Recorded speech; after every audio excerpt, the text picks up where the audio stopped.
નમસ્કાર વિદ્યાર્થી મિત્રો, સંસ્કૃત વિષયની અંદર ધોરણ 8 માં અસાઇનમેન્ટ સોલ્યુશનમાં દરેક વિદ્યાર્થી મિત્રોનું હું હાર્દિક સ્વાગત કરું છું. આજે આપણે પ્રશ્ન નંબર 4 નીચે આપેલા ગદ્ય ખંડોનું ગુજરાતીમાં અનુવાદ કરો એના વિશે અભ્યાસ કરવાના છે વિદ્યાર્થી મિત્રો. એટલે દરેક વિદ્યાર્થી મિત્રોને નમ્ર વિનંતી છે કે આ વિડીયો અંત સુધી જોવો, જેથી કે પ્રથમ સામયિક પરીક્ષાની દ્રષ્ટિએ ખૂબ જ મહત્વનો છે વિડીયો વિદ્યાર્થી મિત્રો. તો હવે આપણે ગદ્ય ખંડ નંબર 1 સાથે સાથે આપણે અનુવાદ પણ જોતા જઈશું.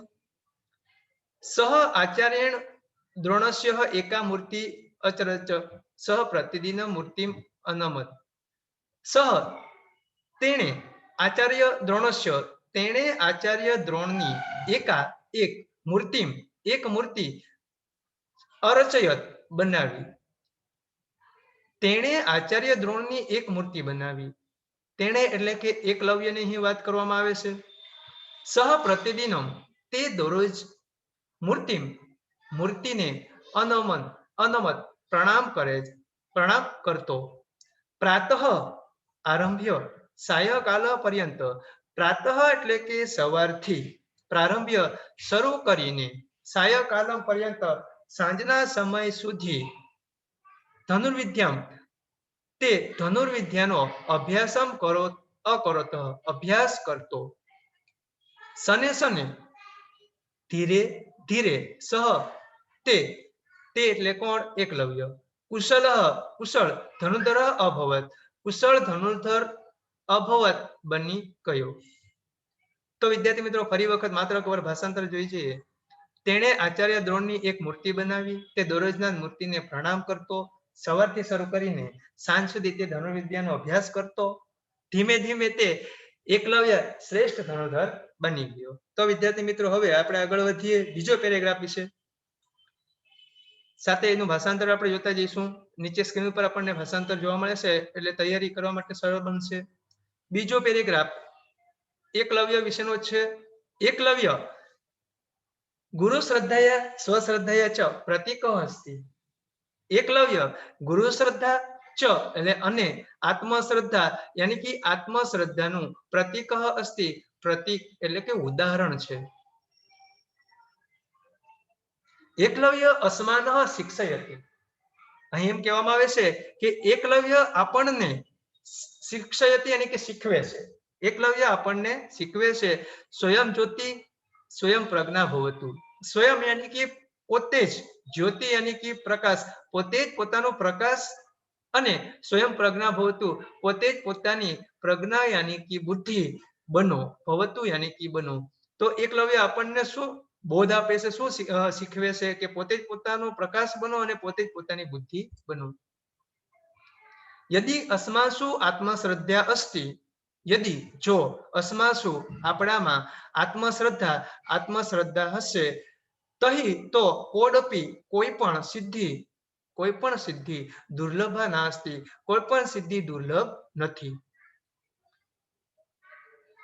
એકલવ્ય ગુરુ શ્રદ્ધા અને આત્મશ્રદ્ધાનું પ્રતીક છે, એટલે કે ઉદાહરણ છે.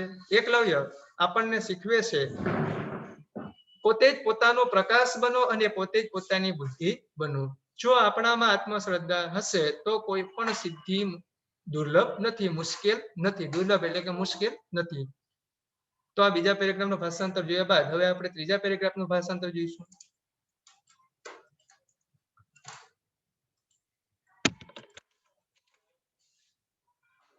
ત્રીજો પેરેગ્રાફ. શિલા બોલે છે, પ્રવાસ્તુ સમ્યક પ્રચલયત. અધુના અહમ અજંતા ગુફાયામ અસ્મિ.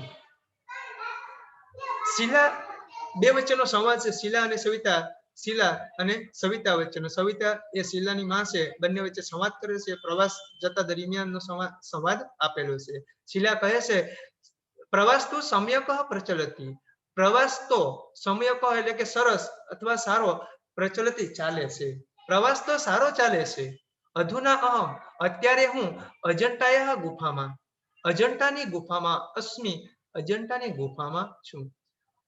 અત્યારે હું અજંટાની ગુફામાં છું. શિલા કહે છે, સવિતા સરસ, શોભનમ સરસ, તત્ર કિમ અસ્તિ. તત્ર ત્યાં શું શું છે? શિલા જવાબ આપે છે અત્ર અનેકાની શિલ્પાની ચ ચિત્રાણી સંતિ. અત્ર અહીં અનેકાની અનેક શિલ્પો અને ચ અને ચિત્રણી અને ચિત્રો સંતિ ચિત્રો છે. અહીં અનેક શિલ્પો અને ચિત્રો છે. ફરીવાર માત્ર ભાષાંતર એક વખત જોઈશું વિદ્યાર્થી મિત્રો. શિલા કહે છે પ્રવાસ તો સરસ ચાલે છે, અત્યારે હું અજંટાની ગુફામાં છું. સવિતા સરસ, ત્યાં શું શું છે? શિલા કહે છે અહીં અનેક ચિત્રો અને શિલ્પો છે. આગળનો પેરેગ્રાફ વિશે હવે જોઈશું વિદ્યાર્થી મિત્રો. સાથે ભાષાંતર. Suresh, paragraph number 4. સુરેશ અહો રમેશ પુત્ર ગચ્છતિ. સુરેશ અને રમેશ વચ્ચેનો સંવાદ છે. સુરેશ બોલે છે અહો રમેશ, અરે અહો યાની કે અરે સુરેશ, પુત્ર ગચ્છતિ. સામે ભાષાંતર છે ક્યાં જાઓ છો? રમેશ જવાબ આપતા કહે છે આપણમ ગચ્છામી. આપણમ ગચ્છામી એટલે કે બજારમાં જાઉં છું. સુરેશ ફરી બોલે છે અહમ અપી આગચ્છામી. અહમ અપી યાની કે હું પણ આવું છું. આગચ્છામી એટલે કે આવું છું. રમેશ ભવન કિમ ક્રેતુમ ઈચ્છતિ. રમેશ પૂછે છે તમે શું, ભવન એટલે કે તમે, કિમ યાની કે શું, ક્રેતુમ યાની કે ખરીદવા, ઈચ્છતિ ઈચ્છો છો, પ્રશ્ન પૂછે છે. સુરેશ જવાબ આપે છે અહમ ફલાની ક્રેતુમ ઈચ્છામી. અહમ હું ફલાની ફળો ક્રેતુમ ખરીદવા ઈચ્છામી યાની કે ઈચ્છું છું. રમેશ કહે છે પશ્ય તત્રેવ ફલ વિપણિમ અસ્તિ ચલતુ. પશ્ય જુઓ, તત્રેવ ત્યાં જ ફલ વિપણમ ફળની દુકાન અસ્તિ ફળની દુકાન છે, ચલતુ ચાલો. તો આ સુરેશ અને રમેશ વચ્ચેનો સંવાદ કે જે બજારમાં જતી વખતે શરૂઆતમાં કરે છે અને ત્યાર પછીનો સંવાદ આવે છે કે કઈ વસ્તુ ખરીદવું, શું વસ્તુ ખરીદવું, એના વિશેનો પરિચય છે. માત્ર ભાષાંતર એક વખત વિદ્યાર્થી મિત્રો જોઈશું. સામે ભાષાંતર આપેલું છે, જોતા જઈશું. સુરેશ કહે છે અરે રમેશ ક્યાં જાવ છો? રમેશ કહે છે બજારમાં જાઉં છું. સુરેશ હું પણ આવું છું. રમેશ તમે શું ખરીદવા ઈચ્છો છો? સુરેશ કહે છે હું ફળ ખરીદવા ઈચ્છું છું. રમેશ જો ત્યાં જ ફળની દુકાન છે, ચાલ. તો વિદ્યાર્થી મિત્રો અંતિમ પેરેગ્રાફ. હવે આપણે 5મો પેરેગ્રાફ વિશે અભ્યાસ કરીશું. સાથે ભાષાંતર જોતા જઈશું. સાયમ ષડવાદને અહમ ગૃહમ આગચ્છામી. સાયમ યાની કે સાંજે, ષડવાદને 6 વાગ્યે, અહમ હું, ગૃહમ ઘરે, આગચ્છામી આવું છું. સાંજે 6 વાગ્યે હું ઘરે આવું છું. સપાદહ ષડવાદનત.